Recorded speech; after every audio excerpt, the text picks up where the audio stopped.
जय हिंद साथियों। अगर कोई बच्चा डीवी में फेल कर जाता है तो उसे डायरेक्ट काउंसलिंग से बाहर कर दिया जाएगा। यानी कि अगर कोई डीवी में बच्चा फेल हुआ तो उसके पास नेक्स्ट कोई ऑप्शन नहीं होगा एडमिशन लेने के लिए। तो इसलिए डीवी में जो है कोई गलती नहीं करनी है। आप सभी का बहुत बहुत वेलकम है सोनू सर क्लासेस में। उम्मीद करता हूं आप सभी स्वस्थ और मस्त होंगे और काउंसलिंग स्टार्ट होने का जो है वेट कर रहे होंगे बच्चे। तो डीवी के विषय में पूरी जानकारी मिलेगी। आपके जो डाउट है डॉक्यूमेंट वेरिफिकेशन को लेकर के, वो डॉक्यूमेंट वेरिफिकेशन के डाउट्स को क्लियर किया जाएगा और आप सभी को सही जो इंफॉर्मेशन है वो दी जाएगी, उससे रूबरू कराया जाएगा और उसके अकॉर्डिंग आपकी तैयारी कराई जाएगी ताकि एडमिशन में कोई भी प्रॉब्लम ना आए और आपका एडमिशन स्मूथली बच्चों हो जाए। तो वीडियो को लाइक कर दीजिएगा और चैनल पे नए हो तो चैनल को सब्सक्राइब कर लीजिएगा। और टेलीग्राम ग्रुप में अगर आपने अभी तक जो है टेलीग्राम ग्रुप को नहीं ज्वाइन किया हो तो टेलीग्राम ग्रुप को ज्वाइन कर लीजिएगा, क्योंकि कोई भी वीडियो एंड अपडेट आती है पॉलिटेक्निक से रिलेटेड तो वो सबसे पहले अपडेट की जाती है हमारे टेलीग्राम ग्रुप में। साथियों आइए फटाफट से स्टार्ट करते हैं आज के इस वीडियो को विदाउट वेस्टिंग टाइम। तो साथियों डीवी में फेल होने का क्या मतलब है ना। काउंसलिंग शेड्यूल आप सभी के जारी हो चुके हैं और 12 जुलाई से आप सभी की काउंसलिंग स्टार्ट भी है। 12 जुलाई से आपकी जो काउंसलिंग स्टार्ट है इसमें सीट अलॉटमेंट 15 जुलाई को आपको मिल जाएगा। यहाँ पर जो चॉइस फिलिंग है फर्स्ट राउंड की काउंसलिंग की वो 12 से लेकर 14 जुलाई तक आप कर पाएंगे। 15 तारीख को सीट अलॉटमेंट मिल जाएगा।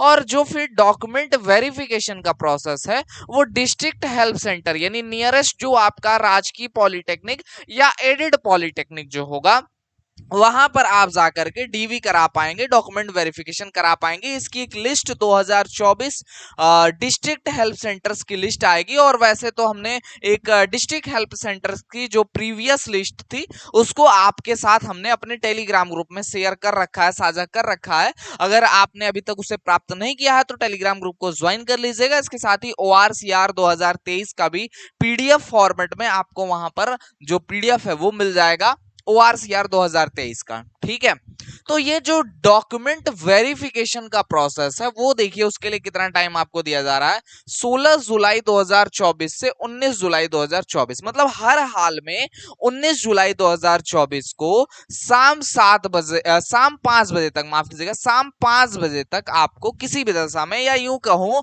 कि जब तक कॉलेज खुला हुआ है उस 19 तारीख के शाम के वक्त, जब तक कॉलेज खुला है, जब तक अधिकारी वहां प्रेजेंट है, तब तक आपको किसी भी हाल में जाकर के डॉक्यूमेंट जो है वेरीफाई करा लेना है। यानी कि अगर देखें तो कॉलेज अलॉट होने के ठीक 5 दिन के अंदर अंदर आपको ये काम करा लेना है, तो ही आपका आगे का प्रोसेस हो पाएगा, यानी एडमिशन आपको मिल पाएगा। प्रॉब्लम क्या है ना एक्चुअली कि इस बार बहुत बड़ा परिवर्तन जो है जीकअप ने अपने काउंसलिंग शेड्यूल में कर रखा है। काउंसलिंग में सबसे बड़ा परिवर्तन इन्होंने ये कर रखा है कि जो अभ्यर्थी, अगर कोई भी ऐसा बच्चा है जिसे कॉलेज अलॉट होता है, जैसे मान लीजिए आप हैं और आपने फर्स्ट राउंड में काउंसलिंग करी और फर्स्ट राउंड में ही आपको कॉलेज अलॉट हो गया, तो वो जो सीट है ना वो ऑटोमेटिकली फ्रीज हो जाएगी। अब आप आगे की किसी भी काउंसलिंग में पार्टिसिपेट नहीं कर सकते हैं।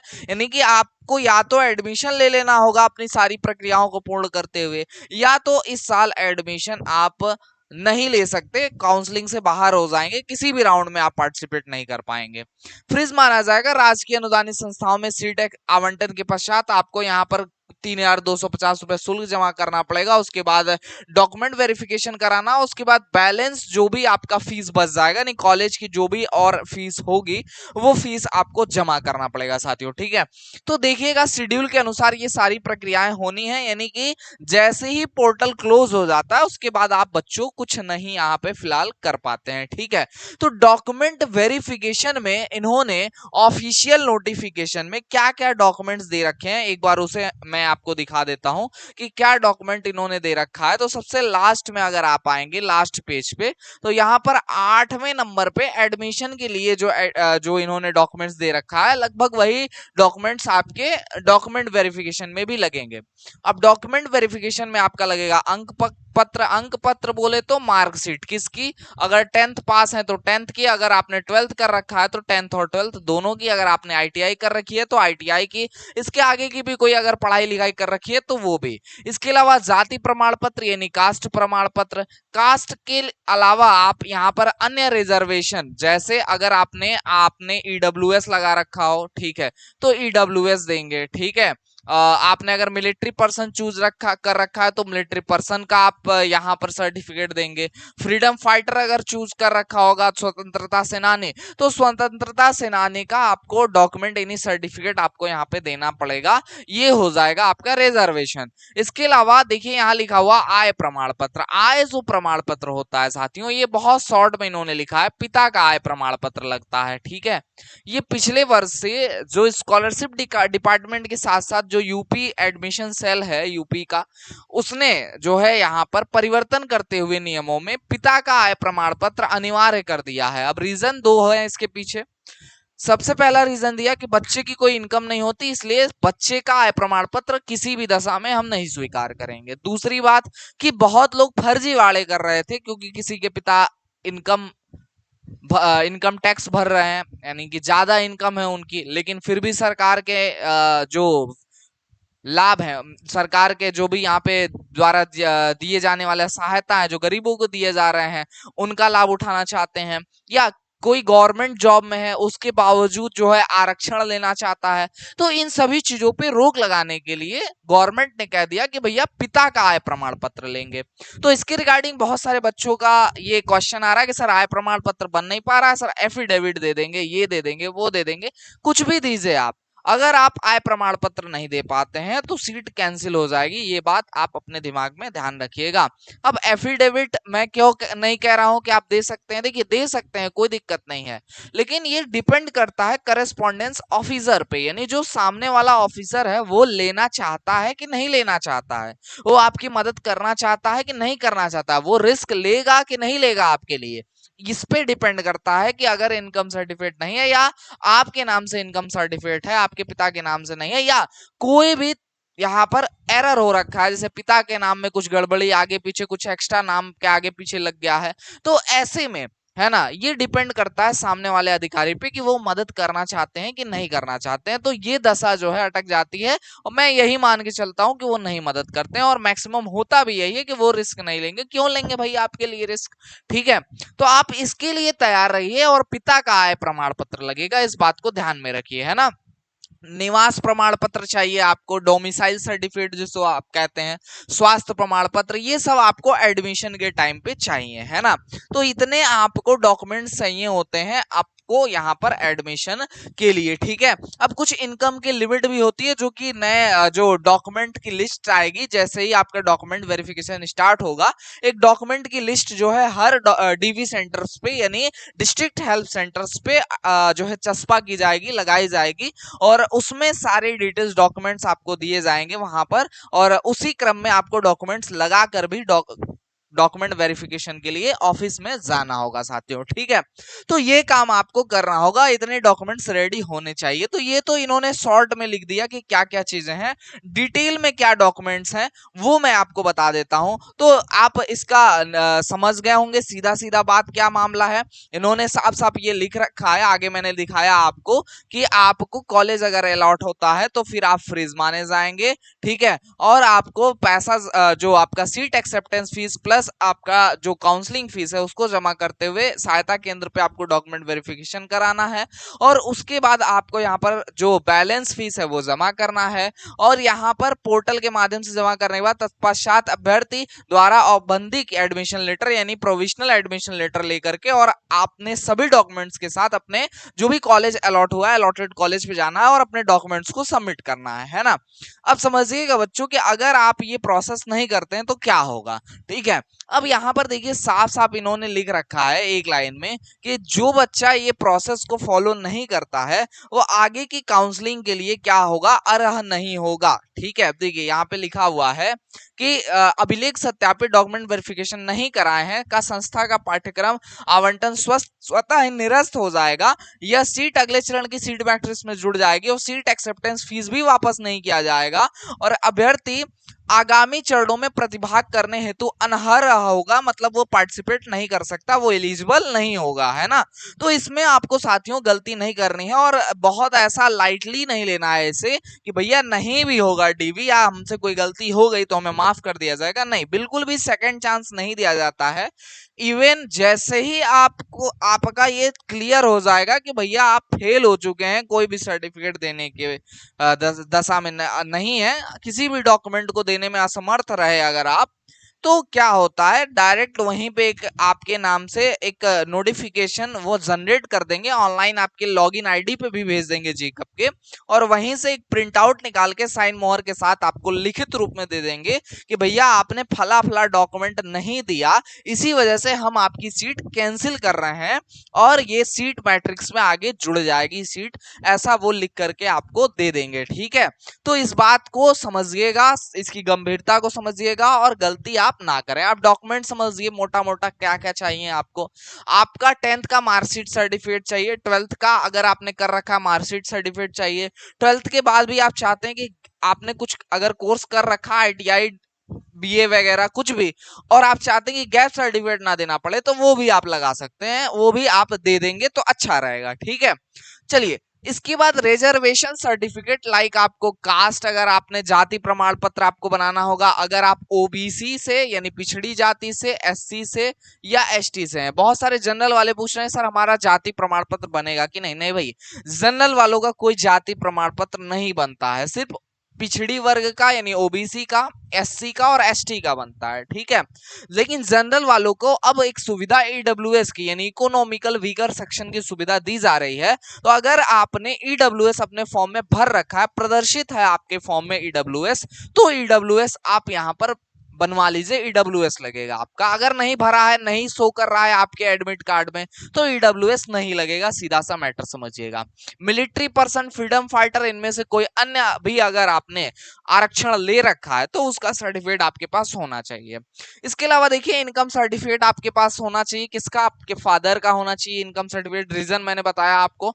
डोमिसाइल सर्टिफिकेट, निवास प्रमाण पत्र आपका होना चाहिए। और आप पहले दूसरे या तीसरे चरण में काउंसलिंग कर रहे हैं तो उत्तर प्रदेश का निवास प्रमाण पत्र होना चाहिए भाई, है ना।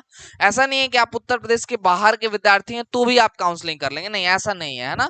बिहार यानी अदर देन उत्तर प्रदेश वाले बच्चे चौथे राउंड से काउंसलिंग कर सकते हैं। ठीक है, इसके बाद एडमिट कार्ड आपके पास होना चाहिए, रैंक कार्ड आपके पास होना चाहिए, प्रोविजनल अलॉटमेंट लेटर आपको मिलेगा जब अगर कॉलेज अलॉट होगा उसी टाइम मिल जाएगा, और पासपोर्ट साइज फोटो। इतनी चीजें सिर्फ चाहिए आपको डॉक्यूमेंट वेरीफाई कराने के लिए यानी डीवी में कराने के लिए। ठीक है, डीवी इतने में हो जाएगा आपका। अब इसके बाद एडमिशन के लिए, एडमिशन मतलब क्या है, मतलब सर एडमिशन का मतलब है कि कॉलेज जो अलॉट हुआ है वहां क्या क्या डॉक्यूमेंट्स आपके जमा होंगे, सबमिट होंगे, कुछ ओरिजिनल सर्टिफिकेट्स के साथ फोटोकॉपीज भी जमा होती है। क्या ओरिजिनल जमा होगा, क्या फोटोकॉपी जमा होगा, उसे समझिएगा थोड़ा सा आप यहाँ पे, है ना।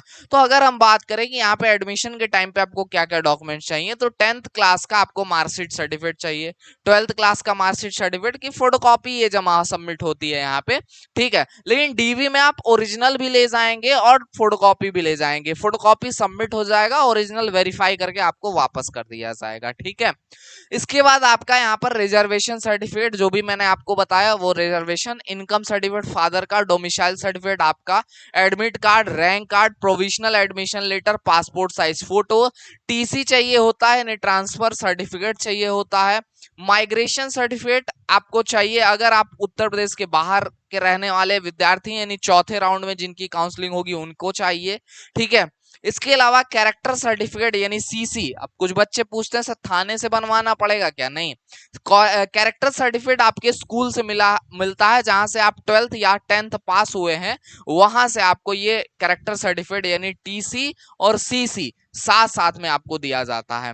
मेडिकल फिटनेस सर्टिफिकेट आपको जिला अस्पताल यानी कि सरकारी ऑफिस से आपको सरकारी अस्पताल से बनाना है, बोलते हैं सीएमओ ऑफिस से बना हुआ डॉक्यूमेंट चाहिए, मतलब फिटनेस सर्टिफिकेट चाहिए, चीफ मेडिकल ऑफिसर के द्वारा वेरीफाइड जो होता है मेडिकल फिटनेस सर्टिफिकेट वो मान्य किया जाता है ना। इसका फॉर्मेट आसानी से गूगल पे आपको मिल जाता है, या मैक्सिमम जो चीफ मेडिकल ऑफिसर का ऑफिस होता है वहां पे आपको वो खुद ही प्रोवाइड करा देते हैं। ठीक है, तो इतने डॉक्यूमेंट्स आपको चाहिए, इन सभी डॉक्यूमेंट्स की फोटोकॉपी और इनके ओरिजिनल यानी जिसमें कैरेक्टर सर्टिफिकेट डीसीसीसी ओरिजिनल जमा होता है ना। इसके अलावा अगर किसी बच्चे का गैप है उसकी 12वीं से लेकर 2024, अगर आपका मतलब 2024 एडमिशन में पॉलिटेक्निक के, तो गैप सर्टिफिकेट भी एक एफिडेविट होता है जो कि वकील लिखते हैं।